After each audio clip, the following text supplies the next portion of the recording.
Good afternoon. Welcome to today's news updates at 1 with me, Eunice Mutua. On his second day tour of the Western region, President William Ruto has told those opposing him that he will defeat them in the 2027 general elections. The head of state shunned talks that he is unpopular among Kenyans, asserting that at the moment he's venting his energy on service delivery, something which he says will earn him a second term. Here is the story. Hawa watu ya makelele hii wanasumbua, wanapiga makelele sijui mitandao wapi. Hawa watu wako na kazi ngumu sana. Kushindana na mimi, wako na kazi ngumu. Si mambo yao ni kuchora tu kwa internet na kuzunguka na fitina. Hawa watu tawanyorosha asubuhi na mapema. Kuna wengine hapa wananiambia ati niendelee kupigiwa makofi. Mimi sihitaji makofi. Sijui kama tunaelewana. Kuna kazi nyingine itafanyika bila makofi. Si ndio? Nyinyi ambaye mnatafuta makofi, endeleeni kutafuta makofi. Wale mnatafuta umaarufu, endeleeni kutafuta umaarufu. Najua hao watu wengine ni wageni. Wamefika juzi kwa hii siasa. Si mimi nimekuwa around hapa. National unity is important so that economic transformation can be achieved faster, because a developing country requires broad consensus, political consensus, for it to expedite its development agenda. Unajua kuna watu wa porojo mingi ati wanajaribu kushindana na sisi. Sasa wewe mtu ya fitina, mtu ya ukabila, mtu ya share sijui mitego, utashindana na nani kwa hii Kenya? Yaani nyinyi mkinipima kabisa, watu wa Kakamega, ati watu ya mitego na watu ya ukabila na watu ya chuki na watu ya bangi, ati watawazana na mimi? My friend. Hatutaki kupotoshwa na mtu ambaye anatembea na wala hataweza kuwa na nafasi ya kuwa na public office. Niliwaambia 3 things must happen. Number 1, lazima tulipe wakulima. Number 2, tulipe wafanyikazi. Na number 3, tulipe bonus. Njia rahisi ya kupeleka nchi ya Kenya kutoka mahali tuko saa hii mpaka tuwe nchi tajiri kama zile nchi za ng'ambo ni mambo ya viwanda, kwa sababu viwanda ndio inaleta utajiri katika taifa. Na pia tukileta mbegu, I want to assure you next year mambo ya bonus will be more than double tukuja hapa tena mwaka ujao. Still on matters politics, a section of leaders in Western Kenya have said they will continue to criticize the government when necessary, despite being in a broad-based government that has incorporated opposition leaders. Speaking at Matisi Primary School launching the construction of classrooms, the leaders led by Saboti Member of Parliament Caleb Amisi and the leader of the Roots Party George Wachera say their political position should not be interpreted as personal hostility against President Ruto. Kama kuna makosa, mimi ni ule mtu na niko tayari kukosoa. Na kama serikali iko sawa, niko tayari kuipongeza. Sawa sawa. Hiyo ndio maana kuwa mbunge. Hamwezi kuwa mbunge wa kushangilia tu president. My work as a member of parliament is not to be a noisemaker around the president. Rais angekuja hapa, alete ile mabarabara inatusumbua, atujengee hapa maji, mimi nitakuwa na yeye. Na hiyo mambo ya abduction iishe. Sawa sawa. Wazazi ambao mko hapa, mtafikiria namna gani ikiwa mtoto wako amesoma, amefika chuo kikuu, amemaliza chuo kikuu, amepewa loan ya help, wakati anaenda kutafuta kazi, alipo hiyo loan anashikwa. Wanafunzi mnasikia? Wazazi wengapi watakubali mtoto wao anashikwa badala ya kufuata sheria? Donald John Trump was officially sworn in as the 47th President of the United States of America. This is after he was defeated in 2020 by now his predecessor, Joe Biden. In his speech after being sworn in, Trump declared the beginning of a new American era, promising to put America first and reverse bad decisions made by the previous administration. In attendance were America's former presidents Bill Clinton, George Bush, and Barack Obama. Here is the report. John Trump, do solemnly swear. I, Donald John Trump, do solemnly swear that I will faithfully execute that I will faithfully execute the office of President of the United States the office of President of the United States and will, to the best of my ability, preserve, protect, and defend the Constitution of the United States. So help me God. Congratulations, Mr. President. My recent election is a mandate to completely and totally reverse a horrible betrayal and all of these many betrayals that have taken place, and to give the people back their faith, their wealth, their democracy, and indeed their freedom. From this moment on, America's decline is over. All illegal entry will immediately be halted, and we will begin the process of returning millions and millions of criminal aliens back to the places from which they came.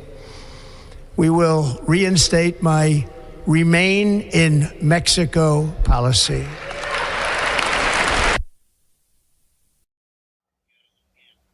Moving to Molo Town, which has now been marked as a scene of crime, the family of the slain activist Richard Otieno is saying that he was being pursued by unknown people over his harsh criticism against the government and local leadership. Otieno's widow, Margaret Mwihaki, says her late husband complained of being betrayed last Thursday, and at some point last year in November got attacked by people he claimed were associates of a local politician. However, the National Police Service is yet to break the silence on the matter. Alinipigia simu, akaniambia mama ndo nataka kukuja, nifungulie gate. So immediately nikakuja kufungua gate. Before nifike kwa gate, I found the gate was already opened, so I just went back to the house. Kufika bedroom, nikasikia somebody screaming. Tukapata ndo ni Richard. He was lying on the floor na alikuwa na deep cuts kwa kichwa. On Thursday, wenye alikuja nyumbani, waliniambia on my way home, kuna watu aliwaona, akiwa almost kwa gate, kuna watu wenye aliwaona watatu, wakiwa nyuma yake, na walikuwa wanakaa very suspicious. So from the point of look, ni kama aliona ni kama sio watu wazuri. So akaniambia from now on, ni kama niko baya. My late client has been receiving threats, and some of them were even screenshots.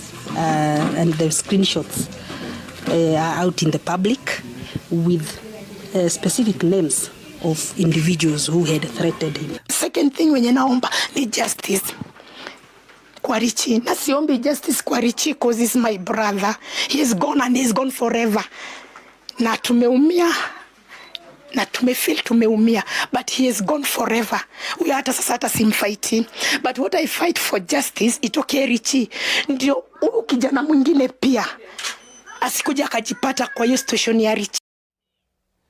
The Council of Governors in the country has called on the Controller of Budget, Dr. Margaret Nyakango, to reconsider her decision to suspend county government from offering financial assistance in terms of bursaries to needy students.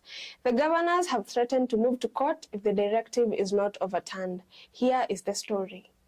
There is no child that belongs to either national government or the county government.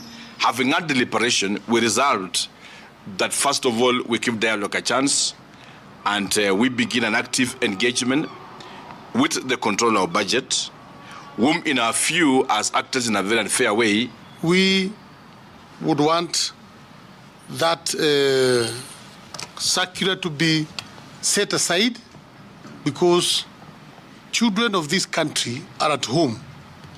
Others are on their way to schools and they don't know their fate. Should dialogue then fail to be materialized, because we all love these children and we care for them, then we will be left with no option but to seek legal redress immediately on the same. We want to urge all the parents and the children to be patient as we even steer to actually resolve these matters and will move with speed to ensure that we restore bursaries to normalcy. Educational support to the vulnerable is not a function in the Constitution.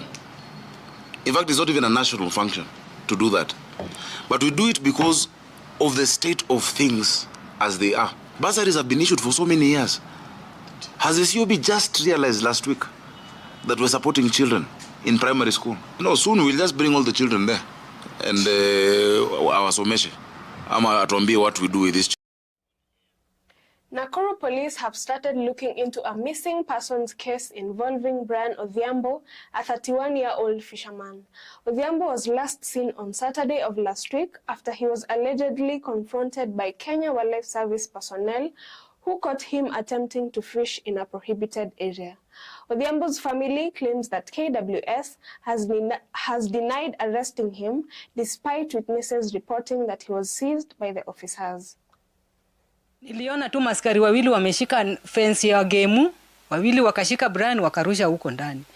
Kufika karibu kenye niliona wamemshika na mguu anamvuruta kama makaa. Wakiingia na yeye huko ndani kwa gemu. Nikajaribu kuwaita, simkuje tuongee, muache kuenda na mtoto. Walienda na yeye wakamrusha kwa gari kama gunia.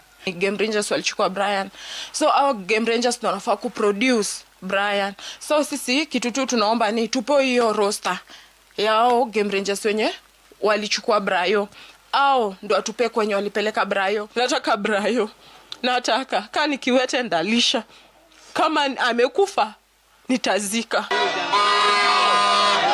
So far, the matter has been referred to DCI for investigations. We've escorted family members who are currently recording statements, and we are appealing to members of the public, whoever has information that can help the police to unearth what transpired is encouraged to visit the DCI offices.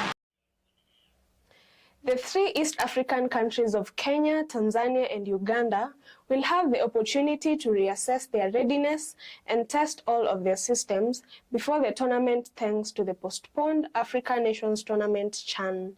The extra 7 months for preparations, according to Sports Principal Secretary Peter Tum, will guarantee that the 3 nations surpass expectations. Here is the story. Allow me to thank His Excellency the President because of the kind of marketing he's done to this country, to the level in which we are getting confidence from the international federations that deal with sports. It has shown that we are capable of managing our own affairs of international standards. Accords us now a very good opportunity to ensure that we train our footballers. Harambee Stars now has time to go to ensure that now they are getting themselves trained for that August. They were also speaking to the same. They are saying, I think we have more time now to prepare, so that at the end of the day, we assure ourselves that we are going to give a sporting activity of the international standard. Ukiangalia Ukinyi, watu wanaenda kwa hoteli kwa kuona runinga mchezo, mambo ya Arsenal, na wanawacha kusaidia watoto. Ile inanipatia vile umeuliza kwa nini naipenda kwa sababu naona faida yake. We have come to the end of our news updates at 1. Thank you for always keeping it Younib TV. Thank you to everyone who made this a success. My super duper director, Elias Muchina, on the controls, Peninah Wachera, and my camera personnel, Daniel Waweru. You have been with me, Eunice Mutua. Do have a good afternoon.